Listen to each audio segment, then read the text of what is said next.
আসসালামু আলাইকুম। নতুন একটা ভিডিও নিয়ে হাজির হয়েছি আমি, লাবণী আক্তার। ক্যাপশন দেখে বুঝতে পেরেছেন ইন্টারেস্টিং একটা ভিডিও নিয়ে হাজির হয়েছি। আশিটা রানবো কাতিতে খাবো, এই প্রবাদটি সকলেই শুনেছেন। হ্যাঁ, আমাদের মতো শৈশবকালে সবাই এই উৎসবটি পালন করেছেন।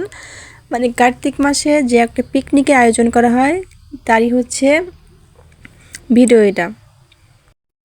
আজকাল বাচ্চারা যে কী রকমের পাকনা হয়, তাই এই মেয়েটার হাঁটা দেখে বুঝতে পারছেন। ওকে শুধু বলেছি যে তুমি একটু স্টাইল করে হাঁটো।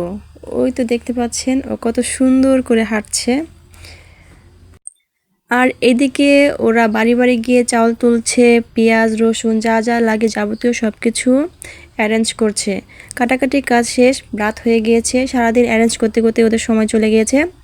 তো এখানে আমাদের মোট 12 জন ছিল পিকনিক করায়। আর ওরা হচ্ছে আমাকে জোর করে পিকনিকে নিয়েছে, কারণ আমি ওদের সাথে থাকলে ওদেরও ভালো লাগে, আমারও ভালো লাগে। অনেক দিন পরেই পিকনিক করা, আমারও খুবই ভালো লাগছে।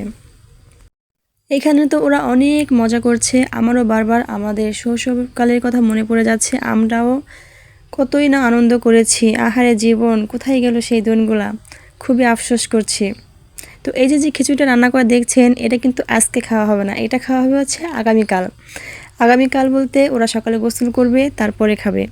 আর গোসল করার জন্যই যা যা জিনিসপত্র দরকার, কিছু বাটনি, যেমন হলুদ, নিমের পাতা, তারপরে পেয়ারার পাতা, মেহেন্দির পাতা, ইত্যাদি ইত্যাদি ইত্যাদি। মানে অনেক কিছু নিতে হয় শরীরে। এদিকে খিচুড়িটা ভাগ করা হয়ে যাচ্ছে, কিন্তু ওরা কেউ কিন্তু খিচুড়িটা আজকে রাতে খাবে না, শুধু আমি একমাত্র খেয়েছি। তো পরের দিন সকাল হয়ে গিয়েছে, ওরা গোসল করতে চলে এসেছে। সকালের আবহাওয়াটা এত ভালো লেগেছে, খুবই ভালো লেগেছে আমার কাছে।